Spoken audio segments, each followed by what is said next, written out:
అందరికీ నమస్కారం అండి. తెలుగు స్టోరీస్ లైబ్రరీకి మీ అందరికీ స్వాగతం. ఇప్పుడు మనం ఒక సీరియల్ స్టార్ట్ చేస్తున్నాం. విద్యావతి వెడ్స్ కృష్ణకుమార్. ఈ సీరియల్ రచన డాక్టర్ సూరపరాజు విఎస్ కిషోర్ కుమార్ గారు. మరి మొదటి భాగంలోకి వెళ్దామా? జీవితంలో ఒక్కోసారి కొన్ని తమాషాలు ఎదురవుతూ ఉంటాయి. ఎప్పుడో మన మనసులో దాగిన కొన్ని మధుర జ్ఞాపకాలు మన జీవితాంతం తోడుండేటట్టు చేస్తాయి. మనం ఎంత గిరిగీసుకుని ఉన్నా పద్ధతుల పరిమితుల్లో పరిధులను అతిక్రమించకుండా మనల్ని మనం కాపాడుకుంటున్నా సరే, మనం నమ్ముకున్న విలువలను నిరంతరం జాగరూకతతో పాటిస్తున్నా కొన్నిసార్లు విధి తన పని తను చేస్తూ మనం మనసులో అనుకునేవి, మనం కావాలని కోరుకునేవి, ఏ విలువలను అతిక్రమించకుండా, ఎలాంటి మానవ తప్పిదాలు జరగకుండా, తెలిసి మనం తప్పులు చేయకుండా అద్భుతంగా మనకు అనుకూలంగా మన మనసుల్లో అనుకున్నవి అనుకున్నట్టు చేసి విపరీతమైన ఆశ్చర్యానికి గురి చేస్తూ ఉంటుంది. విధి అప్పుడప్పుడు మన జీవితాలతో సరదాగా ఆడుకుంటూ కొన్ని చిలిపి పనులు చేస్తూ తన ముచ్చట తీర్చుకుంటుంది. అలాంటి విధి చేసిన ఒక వింత తమాషాకు ఈ కథ ఒక నిజరూప తార్కాణం, ఓ నిస్సందేహ నిదర్శనం, ఓ అల్లరి భాగోతం. మరి ఇక కథలోకి వెళ్దామా?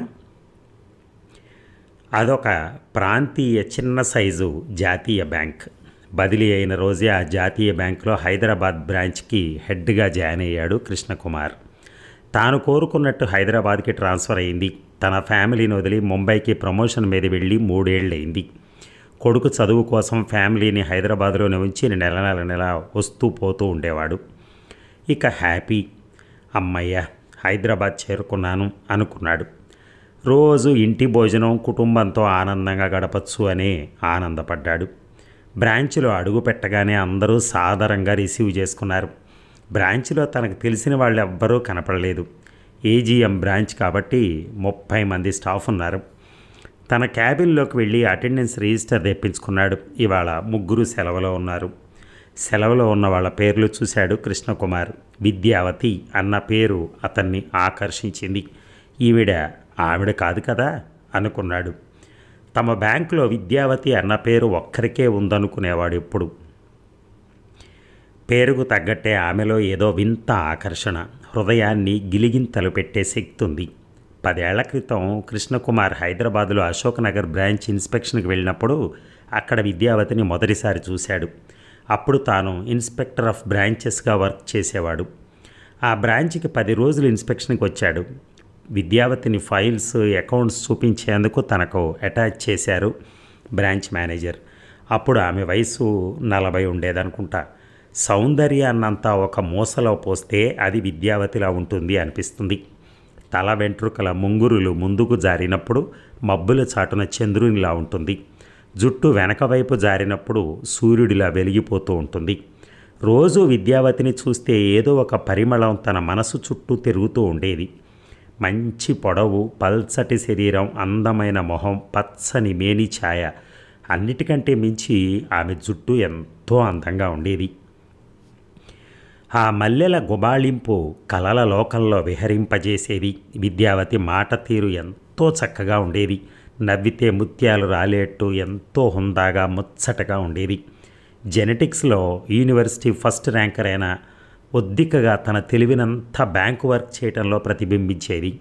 ఎంతో రెస్పెక్ట్ఫుల్గా ఉండేది.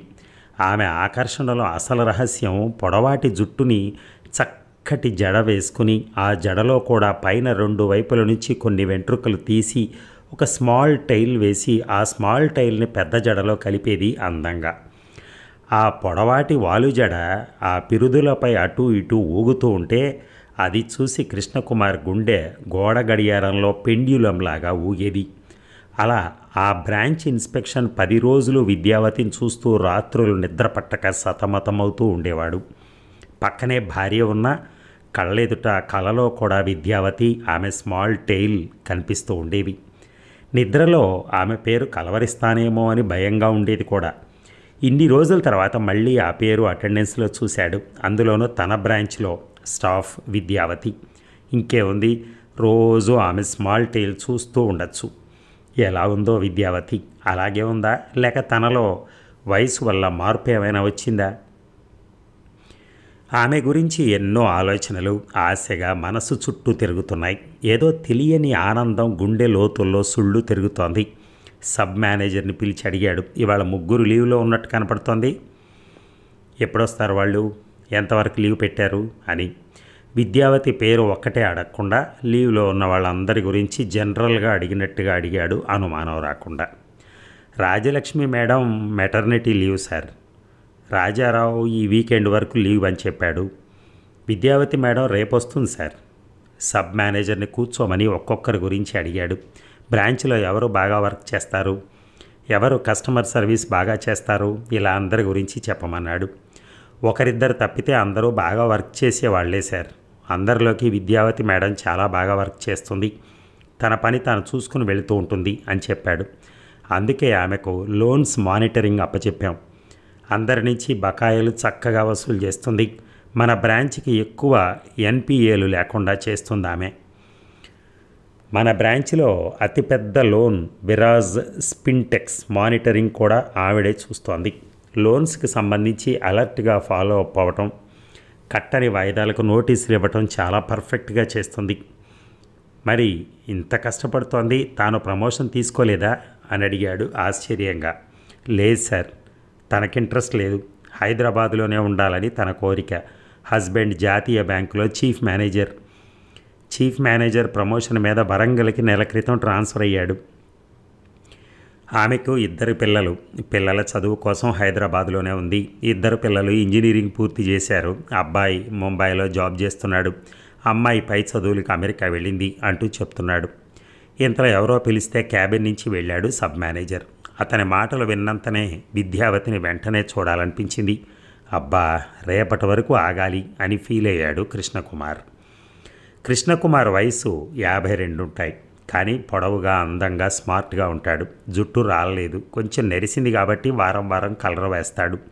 అతడికి ఒక్కడే అబ్బాయి, బీటెక్ ఫైనల్ ఇయర్ చదువుతున్నాడు హైదరాబాద్లో.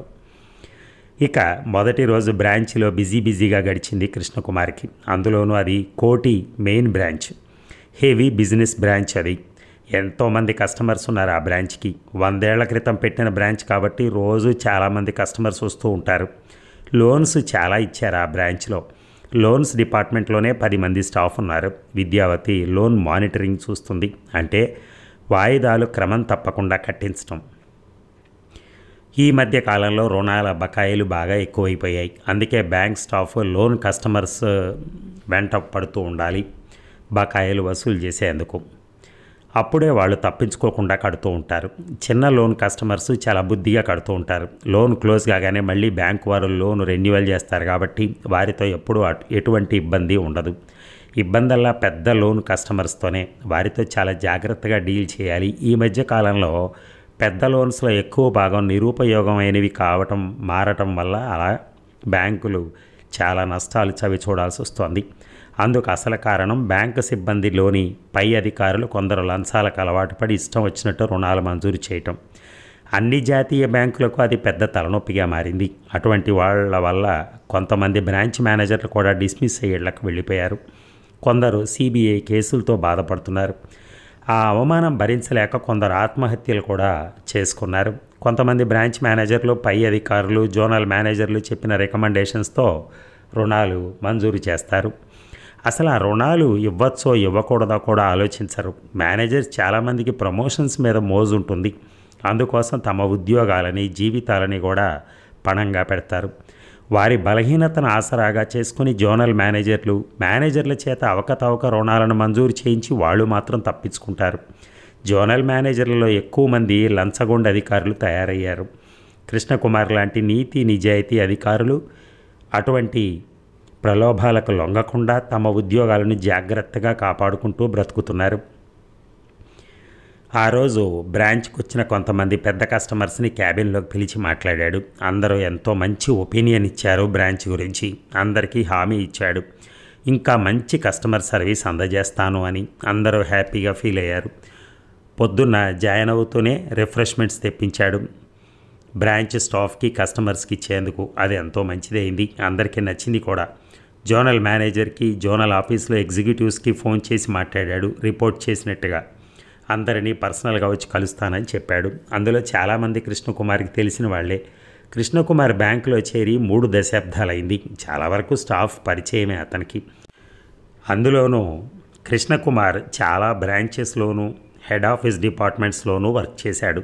అంతేగాక బ్యాంకు స్టాఫ్ కాలేజీలో 2 సార్లు ఫ్యాకల్టీగా కూడా చేశాడు. ఆ సమయంలో ఎంతోమంది ట్రైనింగ్కి వచ్చేవాళ్ళు. అలా ఎంతోమందితో పరిచయం అతనికి. ఫేస్బుక్లో కూడా బాగా యాక్టివ్గా ఉంటాడు కృష్ణకుమార్. చాలా వరకు పబ్లిక్ రిలేషన్స్ మెయింటైన్ చేస్తాడు. అది తనకెంతో ఇష్టం కూడా. కృష్ణకుమార్ భార్య రేణుక గృహిణి. తను కూడా బాగా చదువుకుంది. తెలుగు సాహిత్యంలో అందెవేసిన చెయ్యి. ఆమె చక్కటి నవలలు, కథలు రాస్తూ ఉంటుంది. ఆమె నవలలు కొన్ని సినిమాలుగా కూడా తీశారు. ఆమె అతని ప్రాణం, జీవన సర్వస్వం కూడా. ఆమె కృష్ణకుమార్ జీవితంలో ప్రవేశించింది మొదలు అతనికి అన్నీ తానే అయి పరవశింపజేసింది. అందుకే ఆమె అంటే అతనికి ఎంత ఇష్టం అంటే తనకంటే కూడా ఆమెనే ఎక్కువగా ప్రేమిస్తాడు. ఇంటిని ఒక బృందావనంగా మార్చేసింది రేణుక. తానొక్కతే వేల మంది గోపికలకు సాటి. అందుకే కృష్ణకుమార్ మనసులో ఇంకెవ్వరూ ప్రవేశించలేరు. అంతగా అతని మనసు నిండా నిండిపోయింది రేణు. ఆమె ఏది చేసినా అది కృష్ణకుమార్ మంచి కోసమే అని అతని నమ్మకం. అందుకే ఆమె మాట జవదాటడు. అలా అని ఆమె ఏ రోజు అతన్ని ఇబ్బంది పెట్టలేదు. భర్తను అన్ని విధాలా సుఖపెట్టి కంటికి రెప్పలా చూసుకుంటుంది. ఇక కృష్ణకుమార్కి ఒక్కడే మగ సంతానం. అబ్బాయి పేరు మోహిత్. మోహిత్ శ్రీనిధి కాలేజీలో బీటెక్ ఫైనల్ ఇయర్ చదువుతున్నాడు. మొదటి రోజు బ్యాంకులో బిజీగా గడపడంతో బాగా లేట్ అయిపోయింది. ఇంటికి వెళ్ళేసరికి 9 గంటలు. భోజనం చేసి టీవీ చూస్తూ కూర్చున్నాడు. సతీమణి రేణుక తాను రాస్తున్న లేటెస్ట్ నవల ఆఖరి భాగం ల్యాప్టాప్లో తీసుకొచ్చి చూపించింది. కృష్ణకుమారికి కూడా తెలుగు సాహిత్యం అంటే విపరీతమైన ఇష్టం. కవితలు, చిన్న కథలు రాస్తూ ఉంటాడు తమ బ్యాంక్ మ్యాగజైన్లో. బ్యాంకులో చేరినప్పటి నుంచి ఏదో ఒకటి రాసి పంపిస్తూ ఉంటాడు. అవి అందరి ఆదరణ చూరగొన్నాయి. అతనికి ఎంతో రాయాలని కోరికున్న టైం సరిపోకపోవడంతో రేణుకను ప్రోత్సహిస్తూ ఉంటాడు. ఆమె రాసే రచనలకు అతను మొదటి పాఠకుడు. ఏమన్నా మార్పులు చేర్పులు చెప్తూ ఉంటాడు. అందుకే రేణుక ఓపికగా కృష్ణకుమార్ టైం చూసుకుని అతనికి తన రచనలను వివరిస్తూ ఉంటుంది. అతను శ్రద్ధగా విని తన అభిప్రాయం చెప్తూ ఉంటాడు. భార్యకు కొన్ని మంచి సామాజిక స్పృహతో కూడిన కథాంశాలు కూడా చెప్తూ ఉంటాడు. వాటిపై రచనలు చేయమని సూచిస్తాడు. రేణు కూడా చురుగ్గా వాటిని అందిపుచ్చుకుని చకచక రాసేస్తుంది. రేణుక రాసిన ఇంటింటి రామాయణం చివరి భాగం చదివి కొన్ని సలహాలు ఇచ్చాడు. రేణుక తన అభిప్రాయాలు కూడా చెప్పింది. చివరికి కథను కొంత మార్చి కథ సుఖాంతం చేసింది. చాలా బాగా వచ్చింది అని మెచ్చుకున్నాడు. కొడుకు మోహిత్ రాత్రి ఎక్కువసేపు చదివి పొద్దున్న లేటుగా లేస్తాడు. వాడి అలవాటది. చదువుకోమని వాడికి చెప్పే పని లేదు. ఎంతో శ్రద్ధతో చదువుతాడు. తన తోటి స్నేహితులకు కూడా గైడ్ చేస్తూ ఉంటాడు. అందుకే వాడికి తన కాలేజీలో ఒక ప్రత్యేకమైన గుర్తింపు.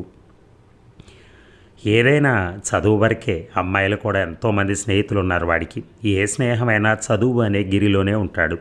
స్నేహితులు వాడితో పిచ్చి మాటలు మాట్లాడాలంటే భయపడతారు. ఇప్పటి వరకు కాలేజీ ఫస్టే కాకుండా యూనివర్సిటీ లెవెల్లో కూడా ఫస్ట్ ర్యాంక్లో ఉన్నాడు. కాలేజీ స్కాలర్షిప్తోనే చదువుతున్నాడు మోహిత్. అప్పటికే రాత్రి 12 అయింది. మోహిత్ గుడ్ నైట్ చెప్పి కృష్ణకుమార్, రేణుక పడుకునేందుకు ఉపక్రమించారు. రేణుక పడుకున్నాక కూడా మధ్య మధ్యలో లేచి కొడుక్కి ఏమైనా కావాలేమో చూస్తూ ఉంటుంది. కృష్ణకుమార్ పడుకుంటూ అనుకున్నాడు, అమ్మో పొద్దున్నే యూనిట్ ఇన్స్పెక్షన్కి వెళ్ళాలి. అందులో అది ఒక పెద్ద యూనిట్. 4 గంటలు ఈజీగా పడుతుంది వెరిఫికేషన్కి. అది చూసుకుని మధ్యాహ్నం బ్రాంచ్కి వెళ్ళాలనుకుంటూ పడుకున్నాడు. ఇక వేకువజామున 5 గంటలకే లేవటం అలవాటు కృష్ణకుమార్కి. ఎంత లేటుగా పడుకున్నా తెల్లవారు 5 గంటలకి లేవటం మానడు. అరగంట యోగా, ప్రాణాయామం, అరగంట ఓంకారం చేస్తాడు. ఫిట్నెస్ అంటే ప్రాణం కృష్ణకుమార్కి. బ్యాంకులో కూడా బ్రిస్క్గా వర్క్ చేయటం అలవాటు తనకి. తమ బ్యాంకులో ఎన్నో కొత్త పద్ధతులు కనిపెట్టిన అనుభవం, ఘనత అతనికి ఉంది. బ్యాంకులోని అన్ని విభాగాల్లోనూ పనిచేశాడు. సాంకేతిక విభాగంలో ఎక్కువ కాలం పనిచేశాడు. విజిలెన్స్ విభాగం, క్రెడిట్ కార్డు, ఆడిట్ విభాగం, ఇన్స్పెక్షన్ విభాగం, ఇలా అన్ని విభాగాలలోనూ అనుభవం సంపాదించాడు. అందుకే ప్రమోషన్స్ చక్కగా సమయానికి వచ్చాయి. మేనేజ్మెంట్ ప్రశంసలు కూడా పొందాడు. ఇన్ఫర్మేషన్ ఆడిట్ విభాగంలో ఉన్నప్పుడు ఒక కొత్త పద్ధతి అమలు చేసి రెవెన్యూ లీకేజ్ కనిపెట్టే ప్రోగ్రాం చేశాడు. దానివలన సంవత్సరానికి కొన్ని కోట్లు రెవెన్యూ లీకేజ్ ఎక్కడుందో తెలిసి యాజమాన్యం సరిదిద్దేవాళ్ళు. ఇలా ఎన్నో నూతన ప్రయోగాలు చేయటం, అవి విజయవంతం కావటం, యాజమాన్యం ప్రశంసలు పొందటం జరిగింది. పొద్దున్న 7 గంటలైంది. రేణుక ఇచ్చిన కాఫీ తాగుతూ పేపర్ చూస్తున్నాడు కృష్ణకుమార్. తమ బ్యాంకు విజయవాడ జోనల్ మేనేజర్ ఇంట్లో ఎన్ఫోర్స్మెంట్ డైరెక్టరేట్ తనిఖీలన్న వార్త పెద్దదిగా కనిపించింది పేపర్లో. ఆ జోనల్ మేనేజర్ బాగా లంచగొండి స్త్రీలోలుడని పేరు. డబ్బులు లంచంగా తీసుకుని కోట్లు లోన్లు ఇస్తాడు. అతడి బలహీనతను ఆసరాగా చేసుకుని పెద్ద కస్టమర్లు అతనికి అన్ని ఏర్పాట్లు చేస్తూ ఉంటారు. ఏదో ఒకరోజు అతను పట్టుబడతాడని బ్యాంకులో అందరికీ తెలుసు. ఆ రోజు ఇప్పుడు వచ్చింది. అతని వల్ల తమ బ్యాంకుకి చాలా నష్టం వచ్చింది. అతని సొంత ప్రయోజనాల కోసం బ్యాంకుని పణంగా పెట్టాడు చాలా విషయాల్లో. 300 కోట్ల లోను దర్యాప్తులో భాగంగా అతని ఇంట్లో తనిఖీలు చేశారు. అతని బెడ్రూమ్ సీక్రెట్ లాకర్లో 2 కోట్ల కరెన్సీ, ₹1 కోటి విలువ గల జ్యువెలరీ, ఇంకా ఇల్లు ఫ్లాట్లకు సంబంధించిన కోట్ల విలువైన డాక్యుమెంట్లు దొరికాయి. అతని మీద కేసు బుక్ చేసి రిమాండ్కి తరలించారు. అయ్యో, ఇలాంటి వాళ్ళ వల్ల తమ బ్యాంకుకి ఎంత చెడ్డ పేరు అనుకున్నాడు కృష్ణకుమార్. బ్యాంకు ఇచ్చే జీతం చాలక ఇలాంటి వాళ్ళు రుణాలు మంజూరు చేయడంలో విపరీతమైన లంచాలు తీసుకుంటున్నారు. ఇంట్లో పెళ్ళం సరిపోదన్నట్టు బ్యాంకులో లేడీ స్టాఫ్ను ఏడిపించడం, వాళ్ళని సెక్సువల్ హెరాస్ చేయటం వంటివి కూడా చేస్తున్నారు. ఎంత అప్రదిష్ట తన బ్యాంకుకి అని బాధపడ్డాడు. ఇంతలో సబ్ మేనేజర్ శాంతారాం దగ్గర నుంచి ఫోను. చెప్పండి శాంతారాం గారు అన్నాడు. సార్, మీరు ఎన్ని గంటలకు ఇన్స్పెక్షన్కి బయలుదేరతారు అని అడిగాడు. కొత్త కారు అలాట్ చేసినట్టు నిన్న రాత్రి సర్వీసెస్ డిపార్ట్మెంట్ ఏజీఎం చెప్పారు. అది హెడ్ ఆఫీస్లో ఉందట. డ్రైవర్ దాన్ని తీసుకుని 9ంటికి వస్తానన్నాడు. రాగానే బయలుదేరతాను అని చెప్పాడు కృష్ణకుమార్. సార్, ఆ యూనిట్ చాలా పెద్ద యూనిట్. అది ఎక్స్క్లూజివ్గా విద్యావతి మేడం మానిటర్ చేస్తోంది. ఆ యూనిట్ ఇన్స్పెక్షన్కి ఇంతకుముందు ఏజీఎం గారితో పాటు మేడం కూడా వెళ్ళేది ఇన్స్పెక్షన్కి. ఇప్పుడే మేడంకి ఫోన్ చేశాను, తను కూడా మీతో వస్తానంది. కారు డ్రైవర్కి తన హౌస్ తెలుసు, మీరు ఆవిడని పిక్ చేసుకుని వెళ్ళొచ్చు. మీకు ఇన్స్పెక్షన్ ఈజీ అవుతుంది. తన దగ్గర ఆ యూనిట్ తాలూకా వివరాలన్నీ సాఫ్ట్ కాపీ ఉన్నాయి అని వివరించాడు శాంతారాం. ఓ గుడ్ శాంతారాం గారు, మేడంని పికప్ చేసుకుని వెళ్తాను. నాకు చాలా సహాయంగా ఉంటారు ఆవిడ. మీరు మేడంకి చెప్పండి వస్తున్నట్టు అని చెప్పాడు. ఓకే సార్, ఉంటాను అని ఫోన్ పెట్టేశాడు శాంతారాం. డాడ్ అంటూ మోహిత్ వచ్చాడు. వాడు ఎక్కువ మాట్లాడ్డు, పుస్తక పురుగు. ఎప్పుడో సబ్జెక్టు బుక్స్ ఏదో ఒకటి చదువుతూ ఉంటాడు. ఎవ్వరూ చెప్పే పని లేదు. తన లక్ష్యం తనకు తెలుసు. చెప్పు మోహిత్, ఏంటి విశేషాలు? ఎలా ఉంది నీ స్టడీస్?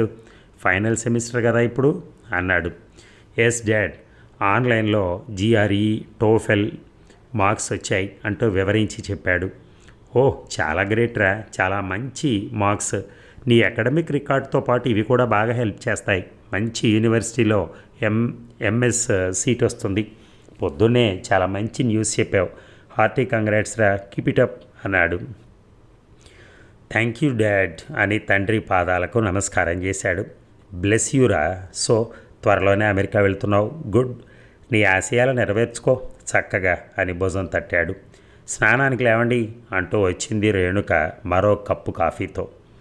విజయవాడలో సొంత ఇల్లుంది కృష్ణకుమార్కి. విజయవాడలో పనిచేసే అప్పుడు స్థలం కొని 2 అంతస్తులు వేశాడు బ్యాంక్ లోన్తో. ఇప్పుడు అందులో తన తమ్ముడు, వాడి ఫ్యామిలీ, తల్లిదండ్రులు కూడా వాడితోనే ఉన్నారు. తమ్ముడు విజయవాడలో ఎలక్ట్రిసిటీ డిపార్ట్మెంట్లో వర్క్ చేస్తున్నాడు. బ్యాంకు వాళ్ళ 2వ హౌసింగ్ లోన్ స్కీమ్లో హైదరాబాద్లో ఒక 3 బెడ్రూమ్ అపార్ట్మెంట్ కొన్నాడు కృష్ణకుమార్. తను ముంబైలో ఉన్న రేణుక, మోహిత్ అందులోనే ఉండేవాళ్ళు ఇబ్బంది లేకుండా. కాఫీ తాగేసి స్నానానికి లేచాడు. స్నానం చేసి ఒక అరగంట పూజ చేసి లేచాడు. ఇంతలో డ్రైవర్ నుంచి ఫోన్. సార్, కారు తీసుకున్నాను. డిపార్ట్మెంట్ వాళ్ళు మీ అపార్ట్మెంట్ అడ్రస్ ఇచ్చారు. ఇంకో 20 నిమిషాల్లో అక్కడ ఉంటాను అన్నాడు. సరే రమ్మన్నాడు కృష్ణకుమార్. తనకు రెడీ అయ్యేందుకు ఇంకో అరగంట టైం పడుతుంది. ఇంతలో వేడి వేడి ఇడ్లీ టేబుల్పై ప్లేట్లో ఉంచింది రేణుక. పక్కనే పల్లీ చట్నీ గిన్నెలో ఉంచింది. చకచక ఇడ్లీ తినేసి రెడీ అయ్యాడు. ఇడ్లీ తనకిష్టమైన టిఫిన్. ఏంటో ఈ కొత్త నవల మొదలెట్టావా అని అడిగాడు రేణుకని. ఈసారి వెరైటీ సబ్జెక్టు మీద రాస్తున్నానండి. మీరు ఆదివారం తీరిగ్గా ఉంటారు కాబట్టి ఆ రోజు డిస్కస్ చేస్తాను అంది. ఓ నైస్ అన్నాడు. రేణుక స్ఫురద్రుపి. అన్ని పనులు చకచకా చేసుకుంటూ పోతుంది. కొద్ది రోజులు కాలేజీలో లెక్చరర్గా చేసి మానేసింది. ఎప్పుడూ ఖాళీగా ఉండదు.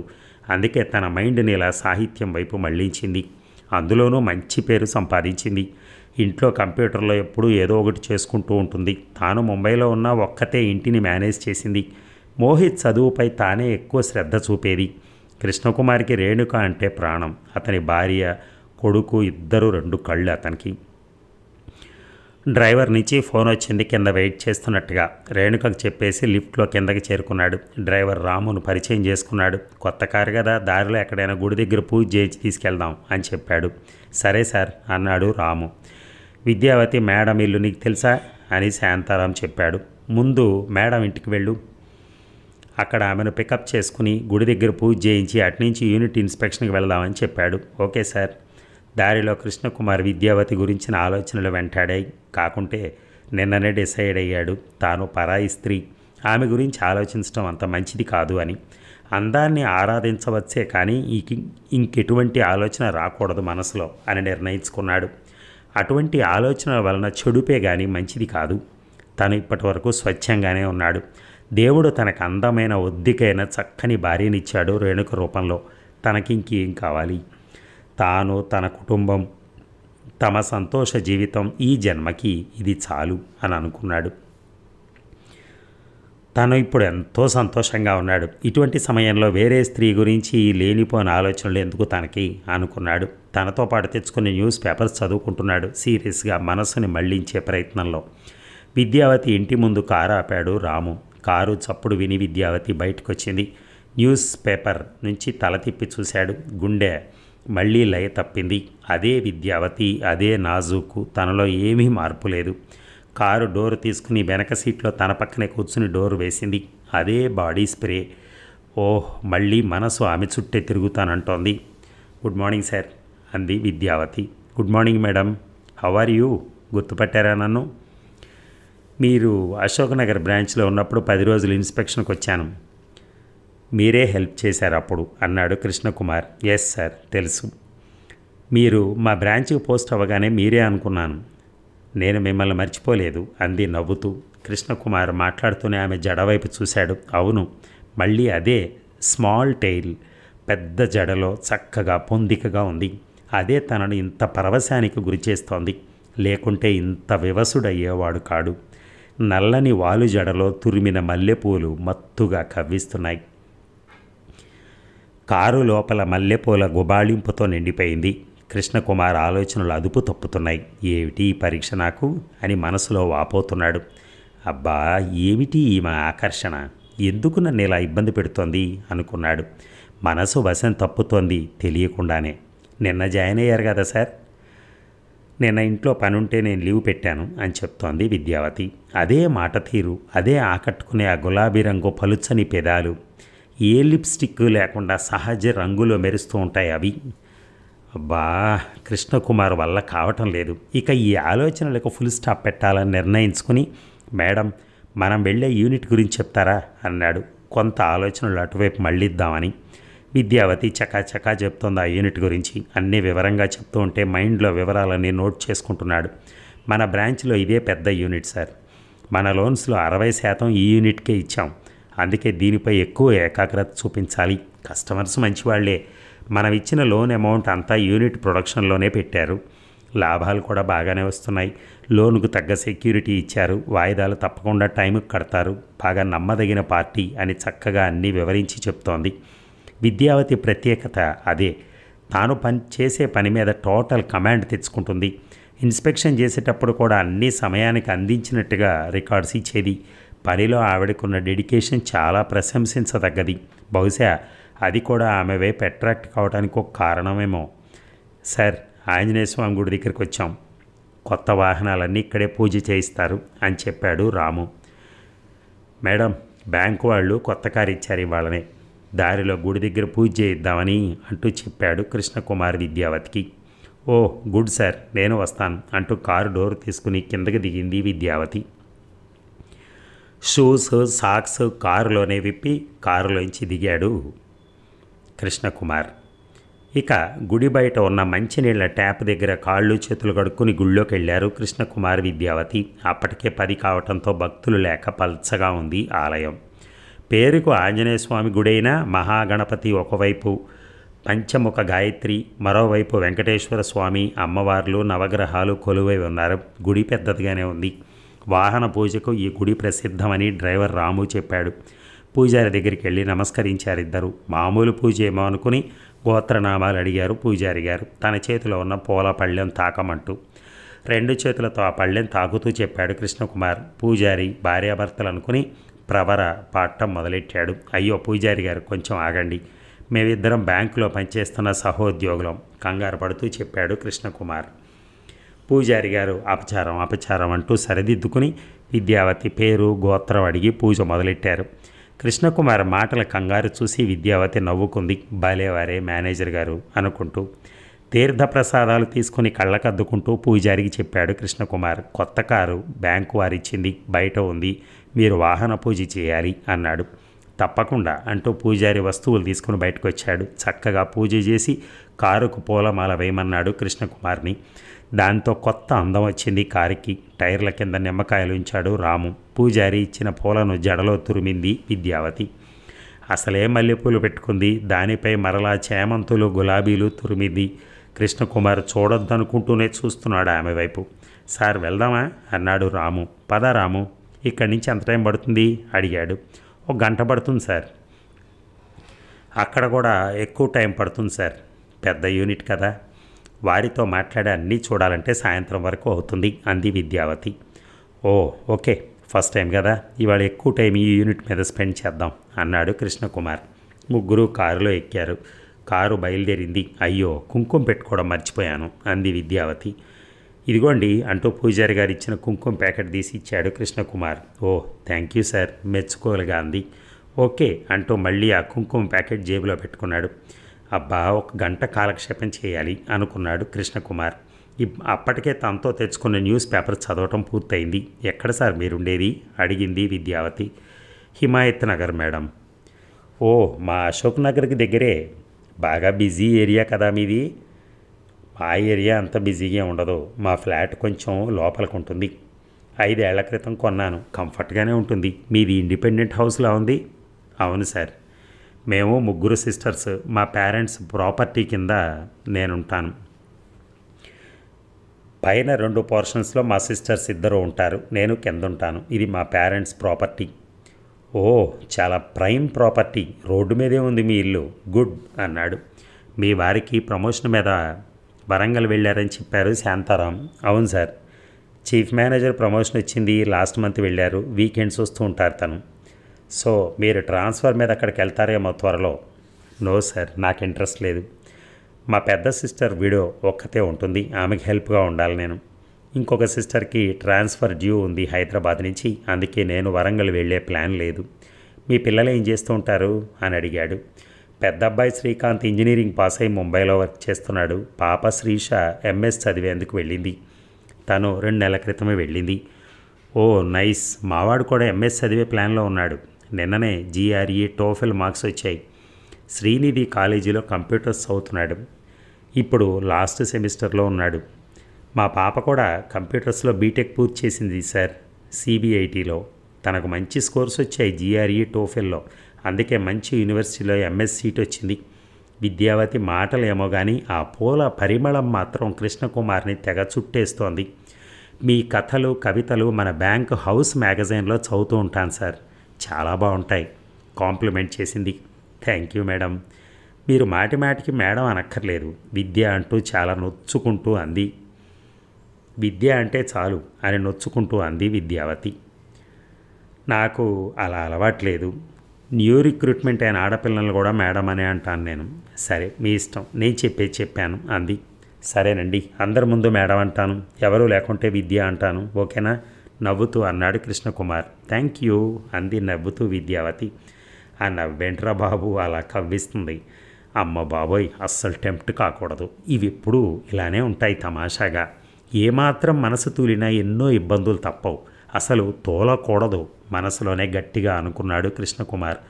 డ్రైవర్ రాము ఒక చెవిలో ఇయర్ ఫోన్స్ పెట్టి పాటలు వింటున్నాడు ఏకాగ్రతతో రోడ్డును చూస్తూ. చూసారా, చాలా చాలా చక్కగా ఉంది సీరియల్. అంటే ఒక రకమైన ఫీల్ ఉంది కథలో. సరే బ్యాంకు గురించి మాట్లాడుతున్నారు, అవి కొంచెం అటు ఇటు ఉన్నా వాళ్ళిద్దరి మధ్య ఉన్నటువంటి ఆ ఆలోచన విధానం, ఆ సిస్టమ్స్ అవన్నీ ఆయన ఆమెను చూడాలనే ఆరాటం ఇవన్నీ చాలా బాగా ప్రొజెక్ట్ చేశారు రచయిత. అంటే మంచి సరళమైన భాషలో అది కూడా. Thank you very much. మనం ఇంకొక 2 అవర్స్లో తర్వాత భాగం కూడా విందాం. Thank you.